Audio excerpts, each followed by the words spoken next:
What's going on? Back for another episode of the Man-Cave podcast, and I'm your host, S. God. And on this episode, we're going to talk about, according to my boy Fitz Vegas, I'll give credit to him, SUGA SCHOEN, new sheriff in town, Giants transformation. Like I said, if this is your first time to the channel, please hit that like and subscribe button. Also hit the notification bell. And like I said, man, well, we ain't going to wait too long. We're just going to get right into it. Like I said, SUGA SCHOEN, like I said, is a what you call it, man. It's a Giants transformation. Like I said, what this guy has done within a 2-year period has been nothing but but a success. You know what I'm saying? Coming from where the Giants have been for the last 10 years, Giants been one of the bad teams in the NFL, with the losing and stuff like that. But that's because that was due to poor management and front office and also poor coaching. And I think we finally got the right coaching and the right ownership in there last year, when we hired Joe Schoen and Brian Daboll. So with that, them guys, once they came over here, they got to work. They roll up their sleeves and got to it because, like I said, our roster was depleted. Yeah, we got some talent, but we was really bereft of talent. So they had to upgrade the talent level. And what them guys have done within a year have been nothing but, successful, So I give my kudos to them and things like that. Because when they first got here to the Giants, I mean, our team was like average like 3-4 wins a season like that is like, compared to other Giants team of the past, we was like a regular, like one of the top teams in the NFC East and things like that. But, we fell on some bad times due to poor management. But like I said, we back in the saddle now. And like I said, thanks to SUGA SCHOEN, new sheriff in town, and this Giants transformation. So it was like what you seen, like, within last year's team and the team before was like more like the old regime where, the Giants were a slow, plodding team, especially in the defensive back seven. Our defensive line has been good and things like that, but the defensive front seven, like the back seven, like the linebackers and the DBs have not been up to par. That's because of the former regime, they just neglected the linebacker position. Yeah, they got some cornerbacks here and there, but it wasn't like cornerback that was up to, talent level like the rest of the NFC and the rest of the NFL. But with this, with Joe Schoen, like I said, he had to make a tough decision last year. We had to release our best, cornerback last year was James Bradbury. We had to release him because of the salary cap. So that took a big hit on us, stuff like that. And other than that, we only had a Dory Jackson, and that was about it. So, our cornerbacks was not really, we had Xavier McKinney back there, which was great, our safety, and Julian Love and stuff like that, which was great. But as far as the linebackers, like I said, the linebackers we had last year and the years before was linebackers that was basically pull off the street. I mean, they were like, practice squad players, you know what I'm saying? So our linebacker core is real bad. And when you got bad linebacking core, that means you're bad against the run. You can't stop the run, things like that. And also coverage, you're going to get beat by the tight ends if you got bad linebackers. So that was part of the things. And then, like I said, if your secondary is not up to par, you're going to get killed even too on pass plays, things like that. So that way they can't get the defensive line time to get up there to get sacks.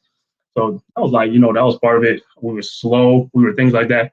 But this new regime came in and they look at it like, you know what? We got to get more speed in the defensive linebacking position, speed in the secondary and things like that. And within a year, I mean, look at that. We signed Bobby Okereke. We drafted Deonte Banks, and like I said, seventh round is like, we'll see what Trey Hawkins the third and also Javarius Owens can do and things like that. So, and Darian Beavers also, when he comes back off injury. So we'll see. But like I said, if you look at the Giants now, like you said, as far as the defense, got a little bit more speed on it. We can stop the run. We were poor against the run. Our offense has totally shifted. We didn't have the best of talent and things like that, especially at the wide receiver position and skill positions. And now we finally starting to pick that up, with the making the trade for Darren Waller, tight end. That was a huge upgrade for the tight end position. He's a tight end that has speed. Also, with Darius Slayton, we had him last year. He's back again. Isaiah Hodgins, he's back. And then also this year in the offseason, we signed Paris Campbell, a speed burner. We drafted Jalen Hyatt in the third round, another speed burner. Plus we got Darius Slayton.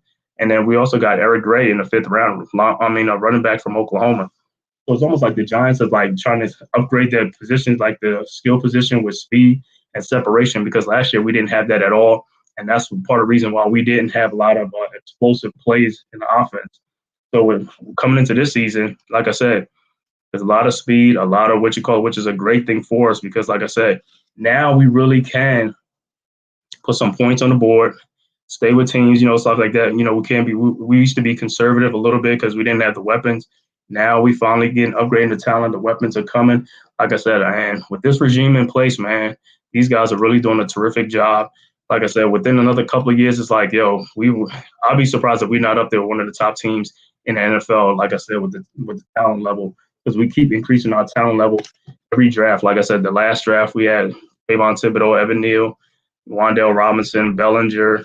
Like I said, this draft we get Deontay Banks, John Michael Schmitz, Jalen Hyatt, like I said, Eric Gray, things like that. Like I said, so we really upgrading. But like I said, Joe Schoen, like I said, what can I say, man? They call him Sugar Shane.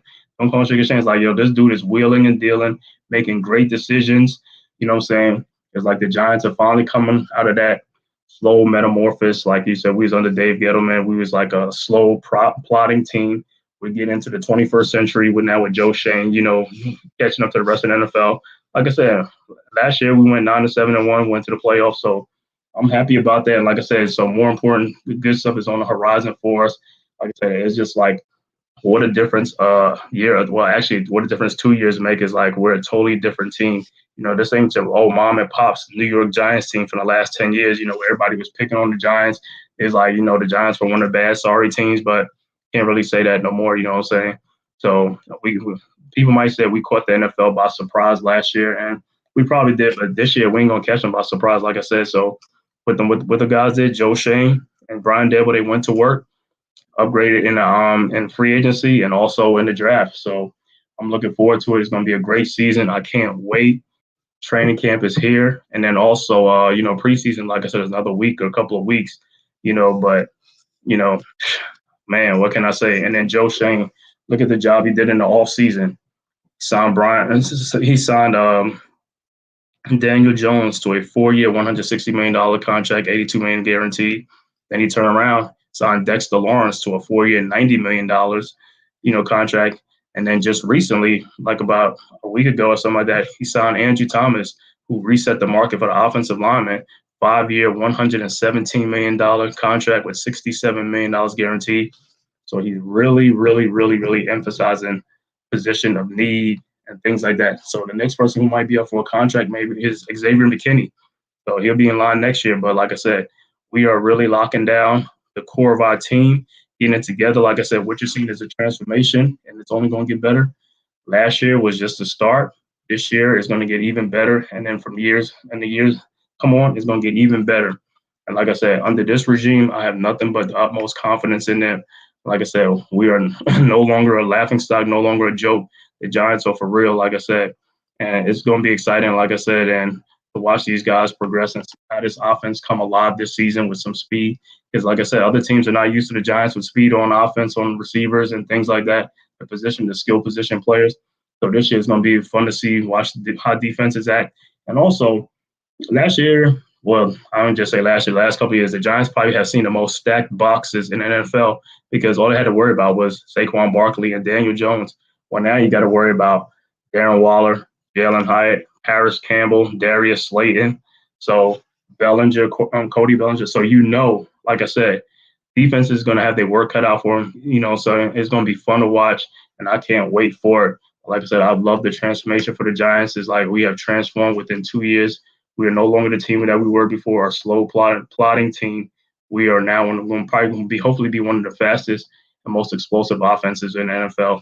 And it's only been better, especially with the coaching staff that we got, Brian Daboll and Mike Kafka, see what those guys can cook up. And I'm sure they're going to cook up something because, like I said, in training camp, it's only training camp, but I've been getting nothing but rave reviews and good reviews. So I'm happy for that. So like I said, until next time, thank you for watching the Man-Cave podcast, and thank you for joining for another episode. Like I said, also, if this is your first time to the channel, please hit that like and subscribe button, and also leave your comment in the comment section. What do you think about this video? All right, so next time, thank you. Salute, Giants Nation.